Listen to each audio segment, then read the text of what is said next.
Are you yearning for inner peace? Are you searching for answers in a mixed-up world? Are you looking for true purpose and meaning in life? The gospel of Jesus Christ is a message of hope and purpose in a hopeless and broken world. God has a wonderful plan and purpose for your life and for every person on earth. This is why He made you. God created you with a very specific purpose and plan in mind, and He implanted a desire into every human being to find your purpose in life. Choose a life of living hope and purpose in Jesus Christ today. God created us in His own image, as a sovereign entity with a will of our own. God forces Himself upon no one. That is why we are responsible for the choices we make. Our first ancestors, Adam and Eve, wrongly exercised their freedom of choice when they obeyed Satan in paradise. This is called the fall. As a result, all of humanity are born in sin, as we all inherit a fallen and sinful nature from our parents at birth. By nature, we make the wrong choices, for Satan and sin. By nature, we are all condemned to a life of hopelessness and eternal death and hell, unless we are redeemed and saved through the gospel of hope in Jesus Christ. God wants you to make a choice for Him today through faith in Jesus Christ. He is waiting for you to make a voluntary choice of your own free will in faith to accept Him as your Savior and Lord of your life. He wants to enter into a covenantal relationship with you. More than that, He wants to be your God, who saves and delivers you from the penalty and power of sin and Satan. He wants to restore the image of His character in your life that was lost through the fall, and make you an image-bearer of Jesus Christ.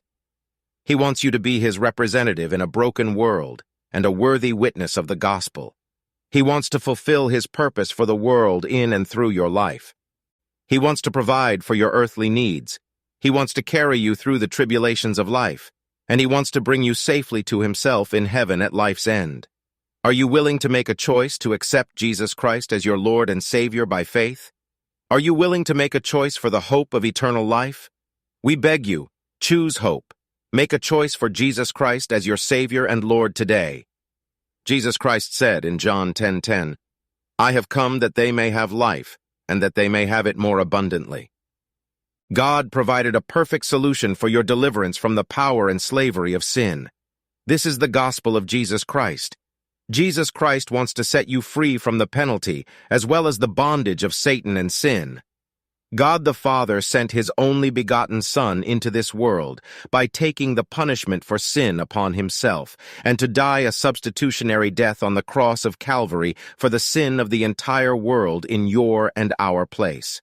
Jesus Christ rose again from the dead on the third day, and ascended into heaven, where He is seated at the right hand of the Father, interceding for us, from where He will come again soon as judge of the world, to raise and collect His redeemed unto eternal life, and condemn the unbelieving world unto eternal death. Through His substitutionary death on the cross of Calvary, Jesus Christ made a perfect sacrifice and paid the full penalty for your sin and the sin of the entire world, fully satisfying God's righteous demand that sin be punished by death. Through the shedding of His blood, He fulfilled God's legal demand for reconciling man to God and breaking the power of Satan and sin. Through His resurrection from the dead, Jesus Christ broke the power of Satan, who held the power of death, legally stripping him from his authority over the human race, rising as conqueror over sin, Satan, and hell. Simultaneously, He restored for you and me God's purpose in creation and our eternal position as co-heirs with and bride of Christ. John 3 verses 16-17 reads, "For God so loved the world that He gave His only begotten Son, that whoever believes in Him should not perish but have everlasting life. For God did not send His Son into the world to condemn the world, but that the world through Him might be saved." Philippians 2 verses 5-11 reads, "Christ Jesus, who, being in the form of God, did not consider it robbery to be equal with God, but made Himself of no reputation, taking the form of a bondservant and coming in the likeness of men. And being found in appearance as a man, He humbled Himself and became obedient to the point of death, even the death of the cross. Therefore God also has highly exalted Him and given Him the name which is above every name, that at the name of Jesus every knee should bow, of those in heaven and of those on earth and of those under the earth, and that every tongue should confess that Jesus Christ is Lord, to the glory of God the Father. To be saved, you must repent from sin and be born again by the Holy Spirit. You can be born again this moment if you personally accept and believe the following 3 truths of the gospel. Truth number 1. You were physically born and are a sinner because you inherited a sinful nature from Adam and Eve as a result of the fall. Therefore, you were born in a broken relationship with God. We read in Romans 3, verse 23, "For all have sinned and fall short of the glory of God." Truth number 2. Jesus Christ paid the penalty for your sin on the cross of Calvary through the shedding of his blood, death, and resurrection. Through his redemptive work on the cross, you may be justified and reconciled with God, and this justification and reconciliation is offered to you as a free gift by God through Jesus Christ. Romans 5, verse 18 reads, "Therefore, as through one man's offense, judgment came to all men, resulting in condemnation. Even so, through one man's righteous act, the free gift came to all men, resulting in justification of life." Ephesians 2, verses 8 and 9 reads, "For by grace you have been saved through faith, and that not of yourselves. It is the gift of God, not of works, lest anyone should boast." Truth number 3. This free gift of God must be received by you through a voluntary act of your will, by faith in prayer, after which regeneration will follow as an act of God and proof of your acceptance by him as his child.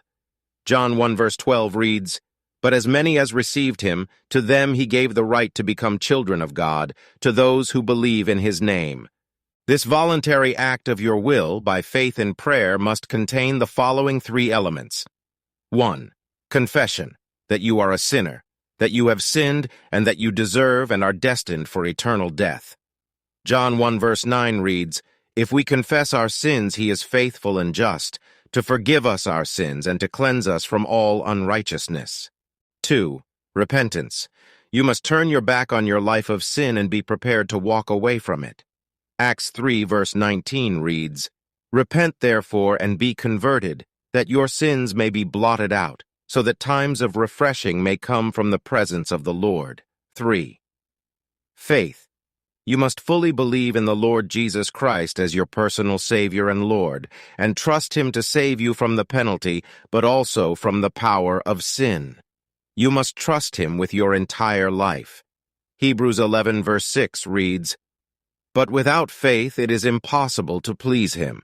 For he who comes to God must believe that he is, and that he is a rewarder of those who diligently seek him."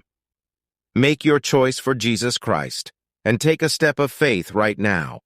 If you pray the simple prayer that follows with sincerity and all the earnestness of your heart, by turning your back on sin, you will be born again, and the Holy Spirit will come and dwell in your heart.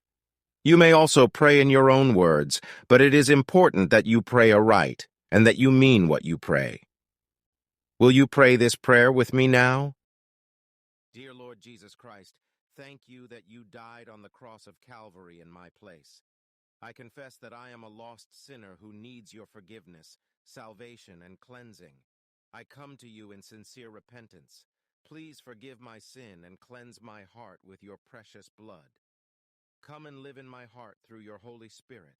Make me your child and restore your divine purpose in my life. I accept you as my personal Savior and Lord this moment. I believe the Bible as your inspired word, and I take you on your word by faith.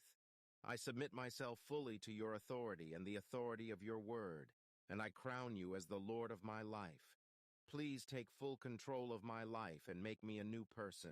I thank you that you have heard my prayer. Amen. Have you prayed this prayer?